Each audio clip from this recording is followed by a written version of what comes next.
Hello friends, welcome all of you. देखिए इस video का question, the mass of lithium nucleus is 0.042 U less than the sum of all its nucleons. The binding energy per nucleon of lithium nucleus is nearly.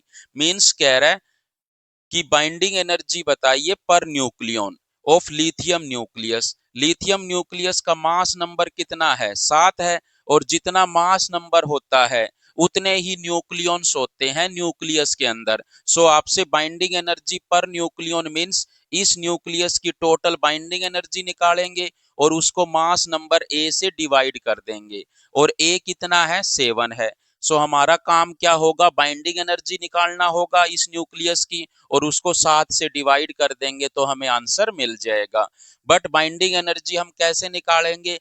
हमें एक line given है कि mass of lithium nucleus is 0.042 U less than the sum of all its nucleons. Means जिन nucleon से lithium का nucleus बना है उनके कंपेयर में लिथियम न्यूक्लियस का मास इतना कम है। और ऐसा होता भी है क्योंकि ये जो मास है बाइंड करने में चला जाता है न्यूक्लियंस को। सो यहाँ पर delta M mass defect given है 0.042 U, जिसको हम 0.042 AMU भी लिख सकते हैं। मींस मास डिफेक्ट का मतलब जो न्यूक्लियंस का मास है लिथियम के न्यूक्लियस के अंदर जो है उसके कंपेयर में लिथियम न्यूक्लियस का मास इतना कम है। सो यहाँ पर बाइंडिंग एनर्जी कितनी होगी?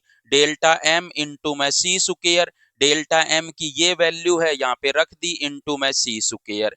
यहाँ पर याद रखिए 1 AMU इंटू में सी स्क्वायर किसके इक्वल होता है? 931 मेगा इलेक्ट्रॉन वोल्ट के इक्वल होता है। सो यहाँ पर हम इसकी जगह डायरेक्ट क्या लिख सकते हैं? 931 मेगा इलेक्ट्रॉन वोल्ट लिख सकते हैं। और अब हम क्या करेंगे? इस बाइंडिंग एनर्जी को ए से डिवाइड कर देंगे। ए कितना है? 7 है, तो इसको हमने 7 से डिवाइड कर दिया। ये क्या आ जाएगी? बाइंडिंग एनर्जी पर न्यूक्लियन आ जाएगी।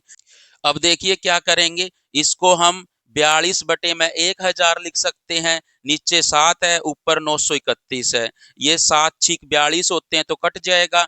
6 गुणा में 931 बटे में 1000 हो जाएगा। इन दोनों की मल्टीप्लाई इतनी आएगी, बटे में 1000 है, जिसको हम ये लिख सकते हैं 5.586 मेगा इलेक्ट्रॉन वोल्ट। सो इसका राइट आंसर क्या होगा? बी इसका राइट आंसर होगा।